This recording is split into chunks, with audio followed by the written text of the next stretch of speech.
Spectrum का reason बताया था कि स्पेक्ट्रम बनता क्यों है।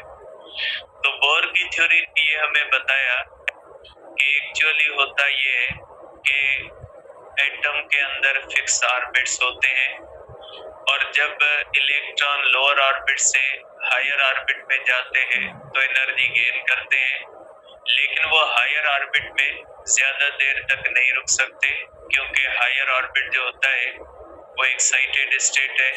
एक्साइटेड स्टेट जो होती है वो ज्यादा देर तक नहीं रह सकती और सिर्फ 10⁻⁻8 सेकंड तक इलेक्ट्रॉन हायर ऑर्बिट में रहता है। उसके बाद इलेक्ट्रॉन खुद ब खुद वापस अपने ओरिजिनल ऑर्बिट के अंदर आ जाता है। तो जब वो अपने ओरिजिनल ऑर्बिट के अंदर आता है तो फिर उसने जाते हुए जो एनर्जी गेन की थी वो वापस आते हुए एनर्जी इमिट करता है, जिसकी वजह से स्पेक्ट्रम बनता है और उसने उसका फार्मूला भी बताया था। आज हम देखते हैं कि क्या बोहर के थ्योरी की ये बात सही है या बोहर के थ्योरी की ये बात गलत है। अगर बोहर के थ्योरी की ये बात सही है तो फिर हम ये देखेंगे कि क्या बोहर की थ्योरी को इस्तेमाल करके हम बाल्मर का फार्मूला ड्राइव कर सकते हैं या नहीं कर सकते। अगर बोहर की थ्योरी, बोहर की बात सही होगी तो बोहर की थ्योरी से हम बाल्मर का फार्मूला कैलकुलेट भी कर लेंगे, ड्राइव भी कर लेंगे। तो आज हम डिस्कस करते हैं बोहर की थ्योरी से बाल्मर का फार्मूला ड्राइव करते हैं। ठीक है बेटा, तो आप कहेंगे कि डेरिवेशन, आप इसको कहोगे कि derivation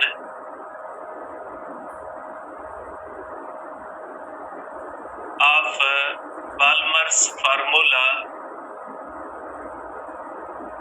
बाल्मर्स formula using Bohr's theory. ठीक है बेटा, बोहर की थ्योरी को इस्तेमाल करके हम बाल्मर का फार्मूला कैलकुलेट करते हैं। बेटा बोहर की थ्योरी ने कहा क्या था? बोहर की थ्योरी ने कहा था कि न्यूक्लियस के बाहर ये जो ऑर्बिट होते हैं, सपोज करें मैं 2 ऑर्बिट ले लेता हूँ। ठीक है, ये जो ऑर्बिट है, सपोज करें ये ऑर्बिट एन ऑर्बिट है और ये ऑर्बिट पी ऑर्बिट है। ठीक है, इसके अंदर इलेक्ट्रॉन की एनर्जी ई इनिशियल लेते हैं और इसके अंदर इलेक्ट्रॉन की एनर्जी फाइनल, क्योंकि हम डी एक्साइटेशन पढ़ते हैं।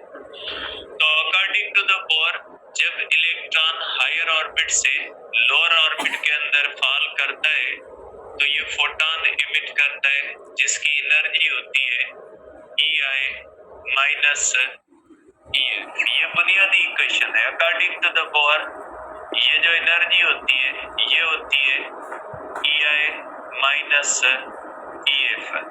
आप इसको लिख सकते हैं बेटा कि ये E होती है H nu is equal to EI minus E।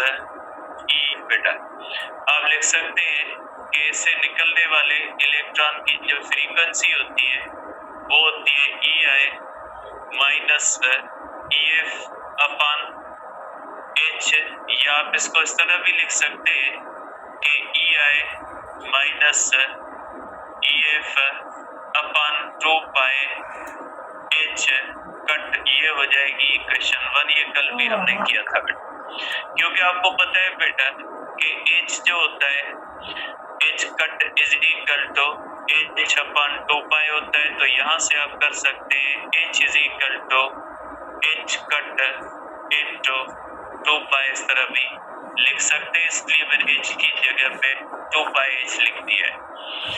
देखिए बेटा, अब ये बुनियादी इक्वेशन कहती है कि ये जो फ्रीक्वेंसी का फार्मूला है बेटा, ये आप यहाँ पे कर लें।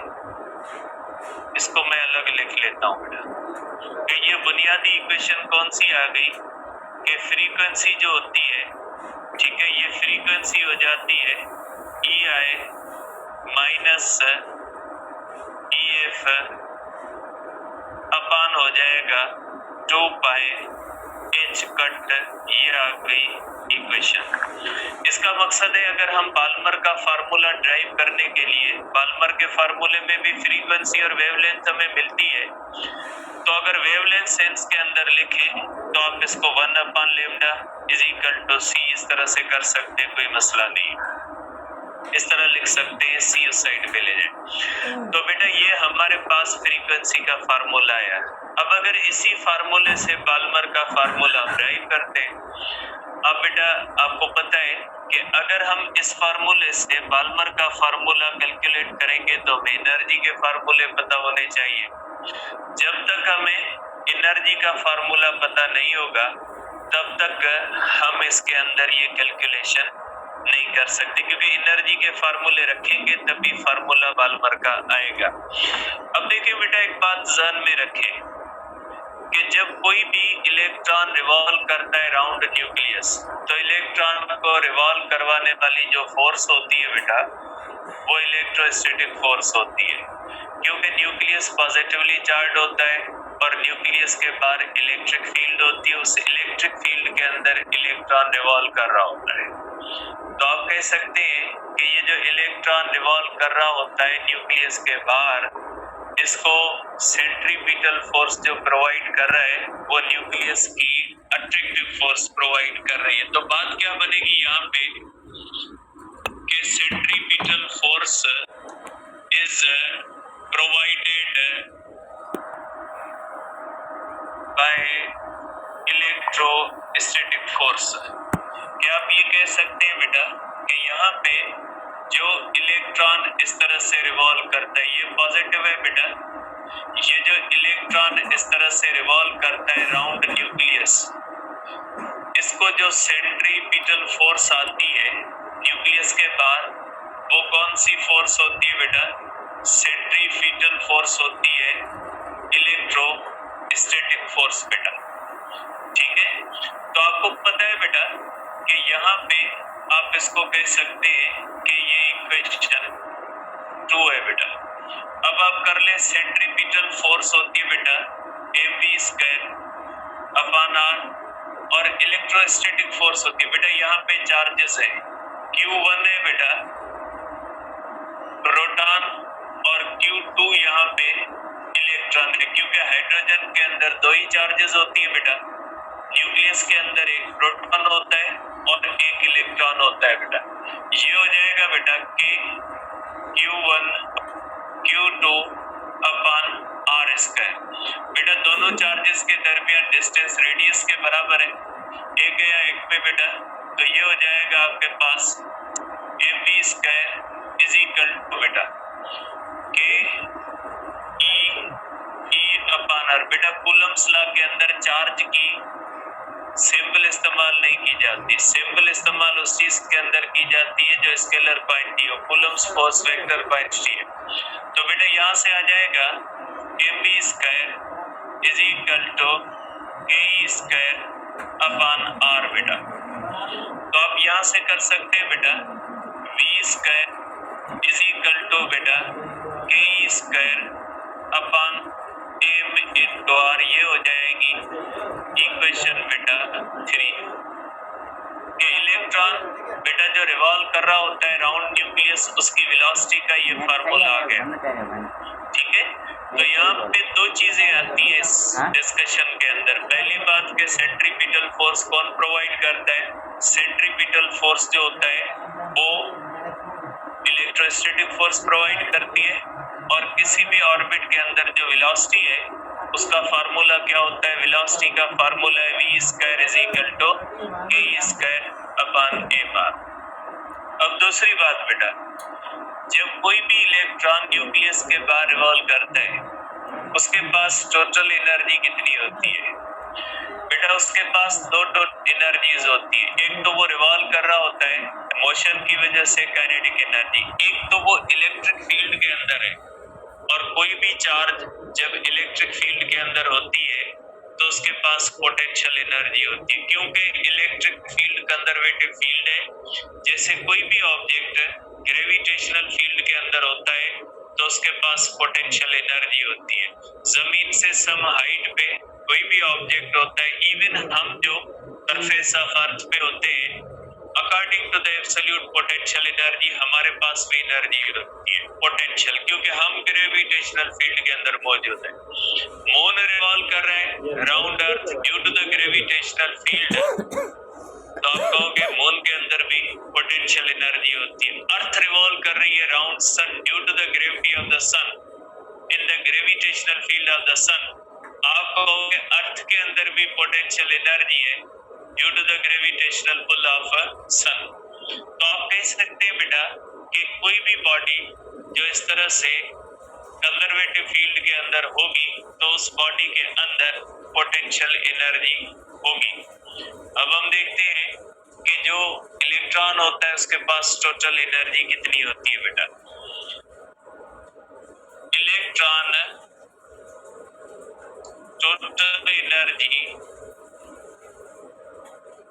Total energy of electron consists kinetic energy due to motion and potential energy due to electric field में होने की वजह से क्योंकि electric field is also conservative field बेटा, ठीक है। तो इस तरह से पोटेंशियल एनर्जी होती है। सिंपली आप लिख सकते हैं बेटा कि टोटल एनर्जी जो होती है is equal to kinetic energy plus potential energy. Equation बन गई आपकी 4 बुनियादी इक्वेशन है बेटा। अब आप इसको आगे ले जाए बेटा, काइनेटिक एनर्जी, ठीक है बेटा। काइनेटिक एनर्जी किसके बराबर हो जाएगी बेटा? काइनेटिक एनर्जी हो जाएगी हाफ mv²। बेटा आपके पास v की वैल्यू आ गई है, ठीक है। v की वैल्यू अगर आ गई है तो आप इसके अंदर पुट कर सकते हैं बेटा, is equal to half mv² means ke² upon m into r बेटा, ठीक है। ये आपके पास आ गई बेटा काइनेटिक एनर्जी, ये आ गई बेटा kinetic energy is equal to m गया m में, काइनेटिक एनर्जी आ गई बेटा। काइनेटिक एनर्जी की इक्वेशन आ गई k²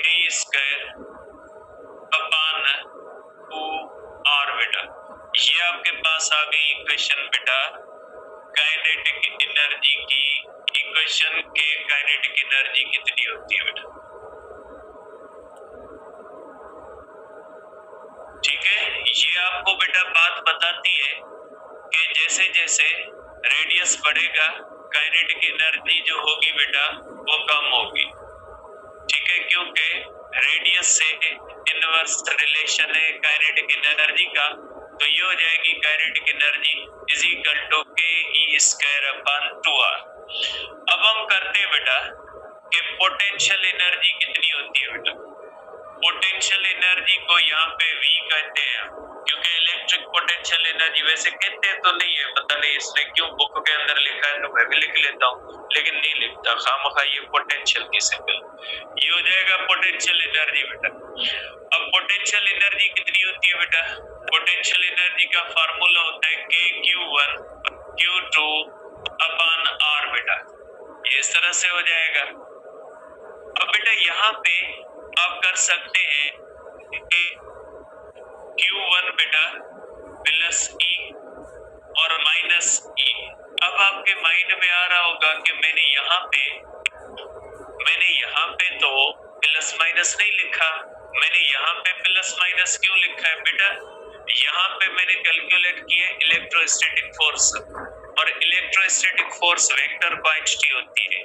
जब आप चार्जेस के दरमियान इलेक्ट्रिक फील्ड कैलकुलेट करोगे या कूलम्स फोर्स कैलकुलेट करोगे तो आप बेटा यहाँ पे सिंबल इस्तेमाल नहीं करोगे चार्ज की, लेकिन अगर आप स्केलर क्वांटिटी कैलकुलेट करोगे, आप बेटा अगर पोटेंशियल कैलकुलेट करोगे या आप बेटा अगर जो है वो पोटेंशियल एनर्जी कैलकुलेट करोगे या पोटेंशियल कैलकुलेट करोगे चार्जेस का, तो आप उसके अंदर चार्ज की सिंबल डालोगे, ठीक है।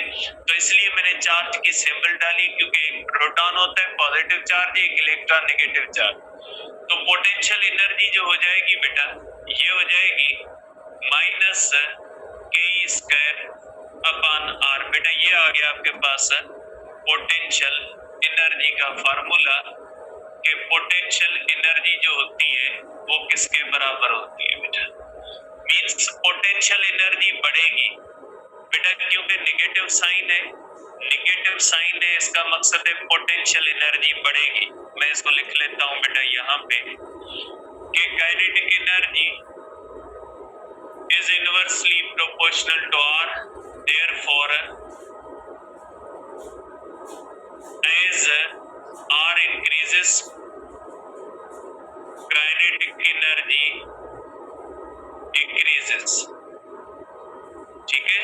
पोटेंशियल एनर्जी बेटा, potential energy is inversely proportional to the negative of r। बेटा नेगेटिव साइन है, इसका मकसद है कि therefore as r increases potential energy increases बेटा। इसलिए कि जितना r बढ़ेगा नेगेटिव में आंसर कम होगा, और नेगेटिव का आंसर कम होना इस पोटेंशियल एनर्जी बढ़ेगी। अब आ जाए टोटल एनर्जी के ऊपर, कि टोटल एनर्जी कितनी होती है। आप रखिए बेटा, आप यहाँ पे रखें putting kinetic energy and potential energy in equation 4 बेटा। इक्वेशन 4 के अंदर रखे यहाँ पे बेटा, बहुत ही इंटरेस्टिंग बात आएगी यहाँ से। टोटल एनर्जी हो जाएगी काइनेटिक एनर्जी। काइनेटिक एनर्जी क्या है बेटा, k² upon r, k² upon r बेटा, plus potential energy, plus potential energy minus k² upon r बेटा। काइनेटिक एनर्जी होती है 2r, ये होता है r बेटा। देखिए ये हो जाएगा k² upon 2r minus k² upon r।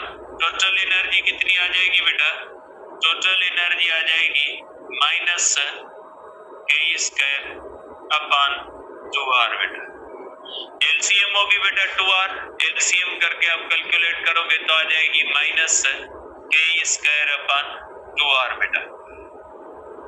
बहुत ही बेटा इंपॉर्टेंट बात है कि इलेक्ट्रॉन की टोटल एनर्जी जो होती है बेटा, टोटल एनर्जी जो होती है वो is equal to the negative of kinetic energy बेटा। Total energy of electron, total energy of electron in an orbit, in an orbit is equal to negative of kinetic energy। अगर आपको kinetic energy की value पता है, अर्ब के अंदर इतनी काइनेटिक एनर्जी है इलेक्ट्रॉन की, तो आप उसके आगे माइनस लगा के टोटल एनर्जी करते हैं। टोटल एनर्जी निगेटिव है। निगेटिव एनर्जी होने का मकसद है इलेक्ट्रॉन बाउंडेड है न्यूक्लियस के साथ। जब तक इलेक्ट्रॉन न्यूक्लियस के साथ बाउंडेड है, ये निगेटिव क्यों आई है, सिंबल क्यों है बेटा, समझे।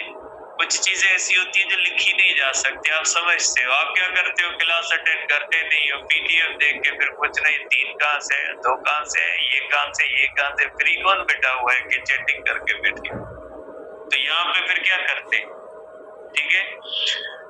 तो बेटा यहाँ पे निगेटिव क्यों आया है, निगेटिव आया है पोटेंशियल एनर्जी की वजह से। और पोटेंशियल एनर्जी क्यों होती है, इलेक्ट्रिक फील्ड की वजह से होती है। इसका मकसद है टोटल एनर्जी निगेटिव है, मींस इलेक्ट्रॉन इलेक्ट्रिक फील्ड के अंदर है। जब तक इलेक्ट्रॉन न्यूक्लियस की फील्ड के अंदर होगा तब तक वो जुड़ा हुआ होगा, न्यूक्लियस से बंधा हुआ होगा, means negative energy indicates that electron is bounded in the nucleus. आप कहोगे कि negative energy negative energy indicates that electron is bounded with nucleus beta. Electron is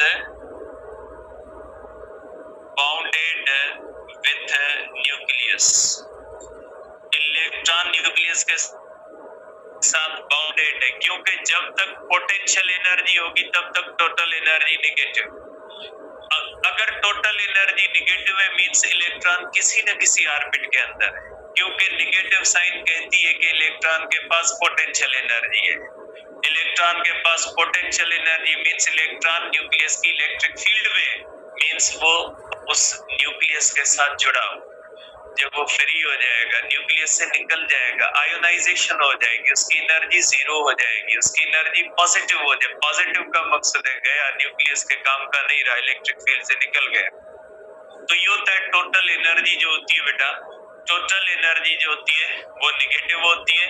और टोटल एनर्जी का फार्मूला आपके पास आ गया, माइनस ke² अपॉन 2r होता है बेटा। ठीक है, ये आपके पास बेटा टोटल एनर्जी का फार्मूला आ गया। अब आपके पास रेडियस अगर होगा तो आप टोटल एनर्जी कैलकुलेट कर सकते हैं। इसका मकसद है टोटल एनर्जी देखने के लिए आपको रेडियस चाहिए। टोटल एनर्जी क्यों हमने निकाली? क्योंकि हमने बाल्मर का फार्मूला ड्राइव करना है। टोटल एनर्जी हमने निकाली, उसके अंदर एक और चीज आ गई कि भाई रेडियस भी बताए। ठीक है, अगर रेडियस आप बताओगे तो फिर कैसे इसको करें बेटा कि अब रेडियस कहां से लाए? रेडियस की कैलकुलेशन करते हैं कि रेडियस जो होता है उसकी कैलकुलेशन क्या होती है बेटा, ये हो जाएगा energy is equal to minus ke² over 2r। और यहाँ पे देख ले बेटा, अब इसकी पॉइंट मैं यहाँ पे इसके साथ ही लिखता हूँ बेटा, ताकि थोड़ा इसके साथ ही आ जाए। ये देखिए बेटा, इसको देखिएगा कि टोटल एनर्जी जो होती है बेटा, आप इसको इस तरह से देख सकते हैं। टोटल एनर्जी बेटा is inversely proportional to the minus of r। इसका मकसद है कि energy increases as total energy as electron as r increases.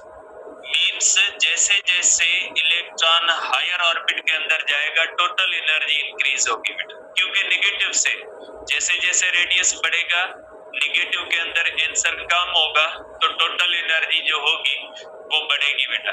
अब हमें रेडियस फाइंड करना है बेटा। ठीक, अब स्क्रीनशॉट लेते हैं, स्क्रीनशॉट लेते हैं क्योंकि बेटा लाइट का मसला है, लाइट झटके खा रही, हो सकता है कि ये ना हो। ठीक है बेटा, अब आगे करते हैं, रेडियस की कैलकुलेशन करते हैं बेटा। अब देखिए बेटा, calculation of radius. Calculation of bourse radius के बोर के रेडियस की कैलकुलेशन करते हैं। बोर के रेडियस की कैलकुलेशन क्या होगी बेटा? आपको पता है बेटा कि बोर ने क्या कहा था? बोर ने कहा था जब कोई भी इलेक्ट्रॉन किसी भी ऑर्बिट के अंदर रिवॉल्व करेगा तो उसका एंगुलर मोमेंटम ये होगा। क्या होगा? देख ले कि angular momentum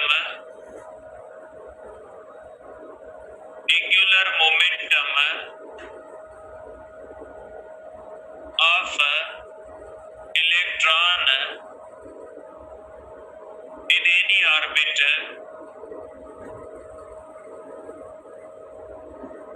is equal to h upon 2 pi या is equal to nh cut होता है बेटा। मीन्स एंगुलर मोमेंटम जो होता है is equal to nh upon 2 pi is equal to nh cut होता है, क्योंकि h कट जो होता है वो h upon 2 pi होता है बेटा। डायरेक्ट कांस्टेंट, पाल डायरेक्ट का कांस्टेंट। ये आ गई आपके पास इक्वेशन बेटा 1। आल्सो Also we know, इसको कर दे बेटा, इक्वेशन, इसको कर दे बेटा, इक्वेशन का नंबर कौन सा होगा? इक्वेशन का नंबर 4, नंबर 5 होगा। इक्वेशन नंबर 5 बेटा, और यहाँ पे हम लिख लें H cut is equal to H upon 2 है। Also we know that angular momentum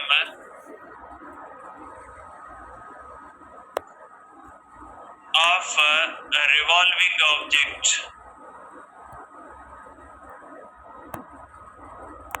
is equal to mvr। ये भी हमने पढ़ा है बेटा, ठीक है। मीन्स एंगुलर मोमेंटम, इलेक्ट्रॉन भी ऑर्बिटिंग है, रोटेटिंग है, तो इसके लिए भी आप इस्तेमाल कर सकते हैं। तो 2 इक्वेशंस आ गई एंगुलर मोमेंटम की बेटा। कॉमन, कोई भी revolving body angular momentum mvr, और बोर ने कहा था रिवॉल्विंग इलेक्ट्रॉन का इतना है, तो जाहिर सी बात है दोनों कंडीशन में सेम आएगा। Comparing equation 5 and equation, sorry ये बेटा 6 है, इक्वेशन 6 क्या हो जाएगा बेटा? mvr is equal to nh cut बेटा।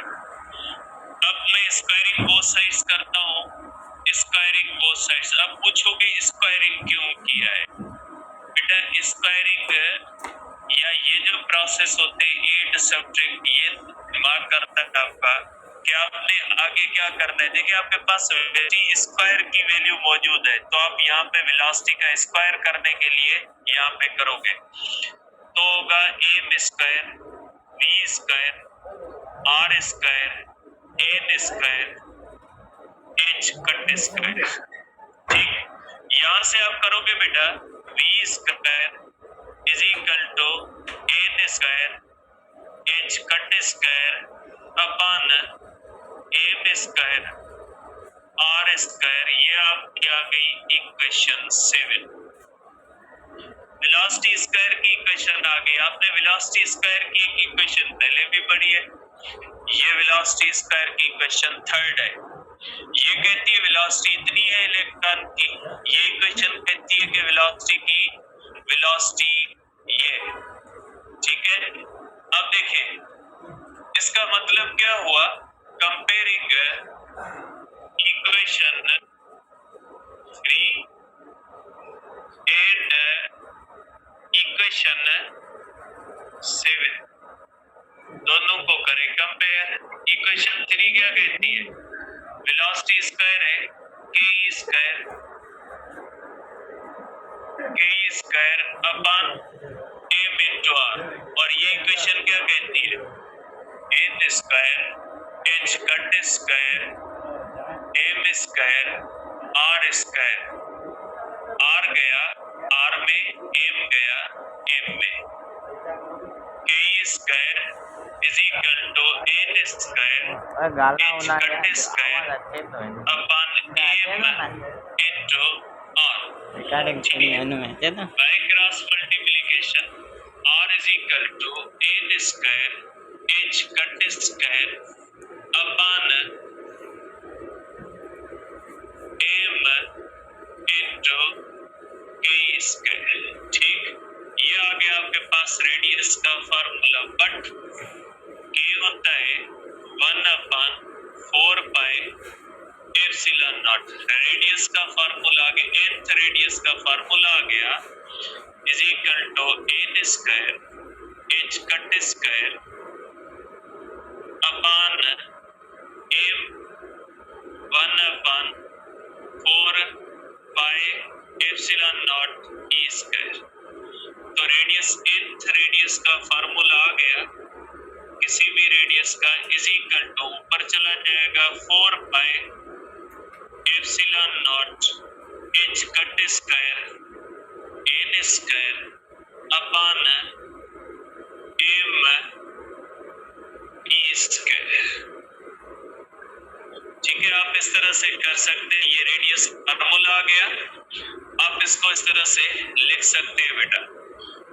ठीक है, तो ये हो जाएगा nth रेडियस का फार्मूला इज इक्वल टू बेटा 4 pi epsilon nought h cut square upon. आप कर सकते हैं ab square into n square means radius is directly proportional to the quantum number। n होता है वो नंबर ऑफ ऑर्बिट होता है। आप कह सकते हैं n is radius is directly proportional to the square of the quantum number, क्योंकि ये चीजें सब की सब कांस्टेंट है बेटा। अब यहाँ पे आपके बुक के अंदर शायद सिंबल नहीं दी गई h कट की बेटा, मैं देख लेता हूँ बुक के अंदर बेटा शायद नहीं दी हुई, इसको सही कर दें आप लोग।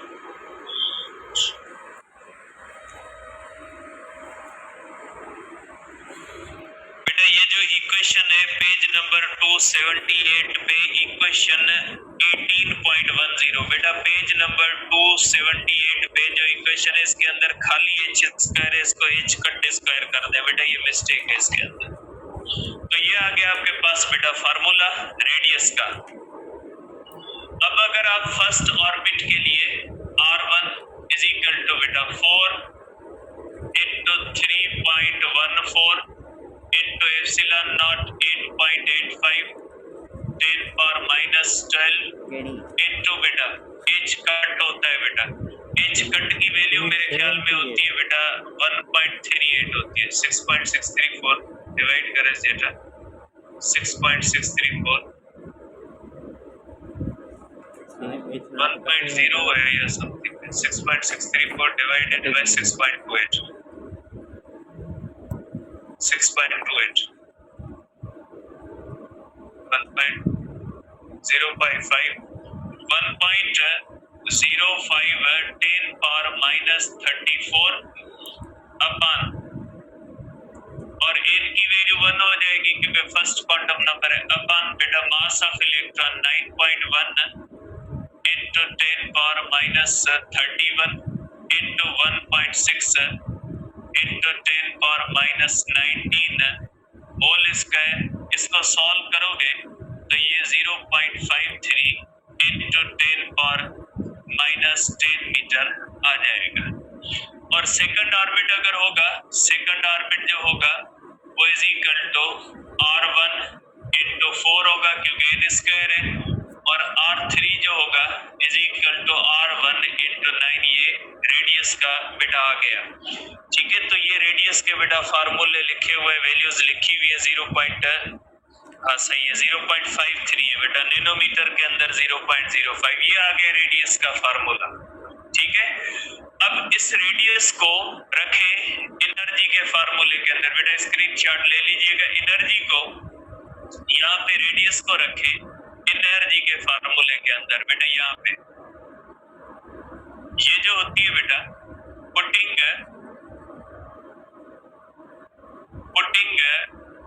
R in एनर्जी फार्मूला बेटा, एनर्जी के फार्मूला के अंदर रखेंगे तो ये हो जाएगा बेटा energy is equal to minus k square upon r बेटा, ये हो जाएगा बेटा minus k square upon r का फार्मूला क्या होता है बेटा 4 pi epsilon nought h cut square बेटा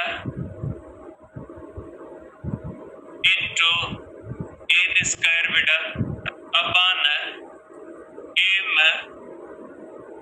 e स्क्वायर बेटा, ये आ जाएगा बेटा एनर्जी का फार्मूला, क्योंकि रेडियस का फार्मूला एनर्जी के फार्मूले में रखेंगे। ये हो जाएगा बेटा माइनस बेटा, ये हो जाएगा माइनस के, m ऊपर चला जाएगा बेटा, m e ऊपर चला जाएगा e पावर 4 बेटा, अपान हो जाएगा बेटा इस तरह से 4 pi epsilon nought h cut square N square. ठीक है बेटा, तो ये आ जाएगा एनर्जी का फार्मूला बेटा। अब आगे जाता हूं मैं नेक्स्ट पेज पे बेटा, इसका स्क्रीनशॉट ले ले, इसका स्क्रीनशॉट ले ले बेटा आप इसका। ये होता है बेटा टोटल एनर्जी का formula, energy in nth form is equal to minus K M E power 4 अपन बेटा 4 पाई एप्सिलॉन नॉट। ठीक है बेटा, 4 pi epsilon H cut square N square बेटा, H cut square N square बेटा।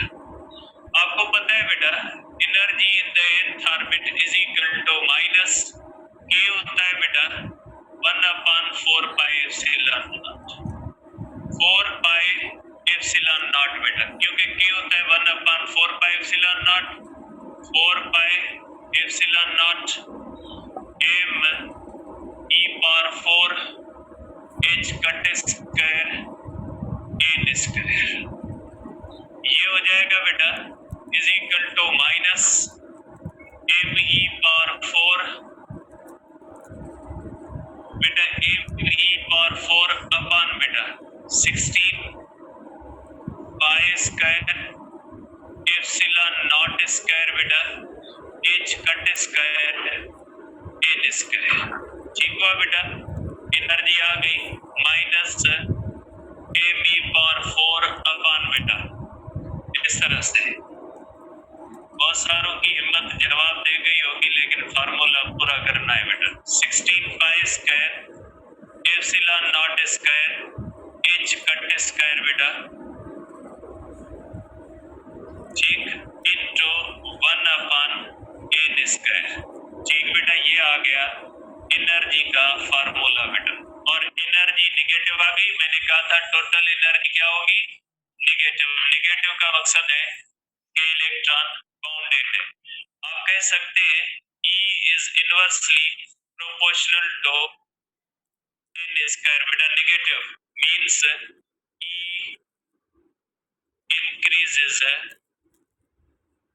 as electron moves in higher orbit बेटा, higher orbit के अंदर आता है। बाकी कुछ चीजें कल डिस्कस करेंगे, इसकी मैंने जस्ट फार्मूला को डिस्कस करना है बेटा, इसको आगे जाना है। ठीक, अब इस एनर्जी के फार्मूले को कहां पे रखोगे, इस एनर्जी के फार्मूले को आप यहां रखोगे, इसके अंदर रखें, क्योंकि हमने बाल्मर का फार्मूला ड्राइव करना है बेटा। कौन सी इक्वेशन, इक्वेशन का मैं नंबर देखो बेटा, इक्वेशन 1 के अंदर putting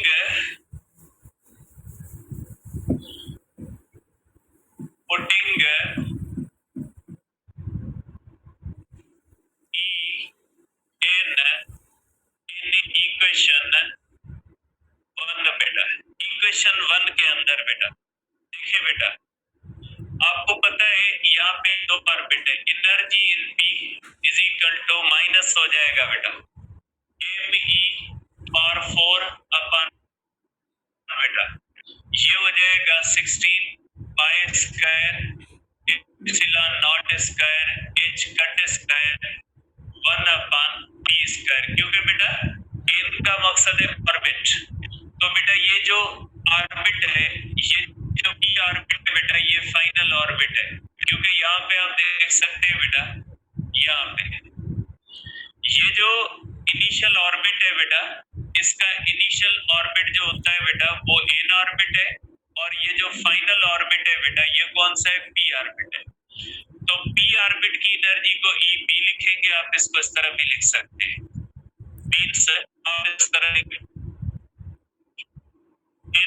माइनस EP अपन 2 पाई h कट, दोनों इक्वेशन बंद कर दें जैसे, क्योंकि हमने यहाँ पे इनिशियल n लिया हुआ है और फाइनल हमने p लिया हुआ है बेटा। आप रखें इसके अंदर बेटा, ये p की एनर्जी मैंने लिख ली। अब मैं लिखता हूँ बेटा n की एनर्जी, ये हो जाएगी बेटा एनर्जी इनकी माइनस एबी पावर 4 अपान बेटा 16 pi square epsilon nought square h cut square 1 upon N square बेटा।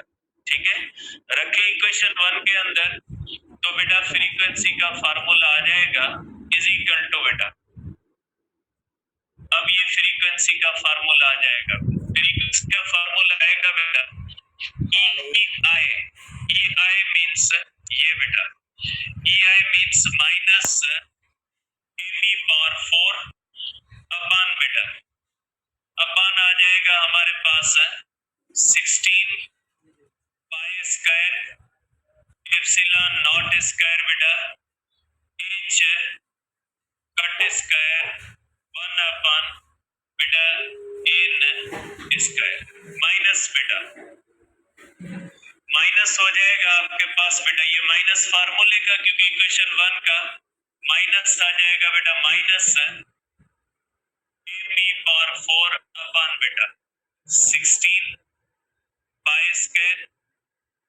Epsilon nought square h cut square into 1 upon B square बेटा अपान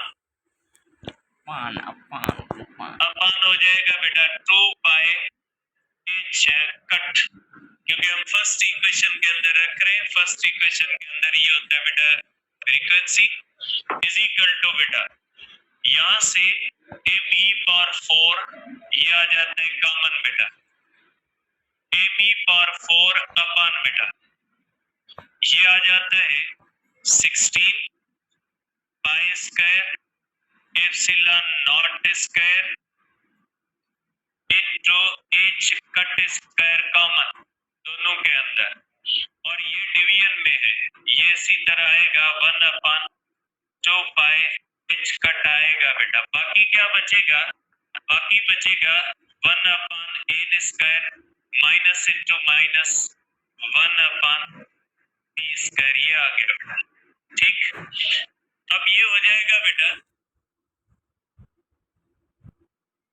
ठीक है, यहाँ पे आ जाएगा बेटा हमारे पास 64 आना चाहिए बेटा, हमने कहीं पे मिस्टेक की है, 64 आंसर आता है बेटा, कहीं पे हमने एक 2 की मिस्टेक की है बेटा, क्योंकि यहाँ पे 64 आता है, यहाँ पे 32 आता है बेटा।